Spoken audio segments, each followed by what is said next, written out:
তো hello guys, welcome back to my channel. তো friends, যেমনটা দেখতে পাচ্ছ যে একটা অ্যাম্পলিফায়ার এসছে রিপেয়ারিংয়ের জন্য, মানে ছোট চিপ মেশিন আর কি, ছোটোখাটো মিউজিক সিস্টেম।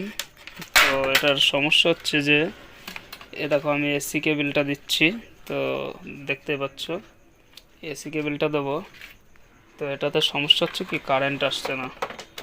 তো যার মেশিন সে আমাকে দেখিয়েছে এবং বলেছে যে সমস্যাটা, তো দেখতে পাচ্ছ কোনো লাইন আসছে না।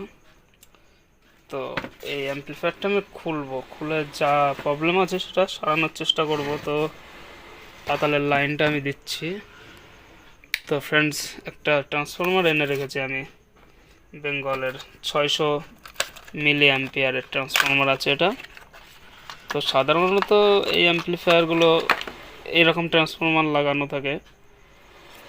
তো যেমনটা দেখতে পাচ্ছ 600 মিলি অ্যাম্পিয়ারের একটা 012 ট্রান্সফরমার, 012, ঠিক আছে। তো এই 012 ট্রান্সফরমারটা এতে লাগাতেও হতে পারে। তো এগুলো এক্সট্রা এনে রাখার কারণ আছে, অনেক সময় এরকম ছোটোখাটো অ্যাম্পলিফায়ার আসে রিপেয়ারিং হতে, যে কারণে ট্রান্সফরমার আমাকে রেডি রাখতে হয়। তো ফ্রেন্ডস, এটারও কাজ আমি করে দেখাবো একটা ভিডিওতে।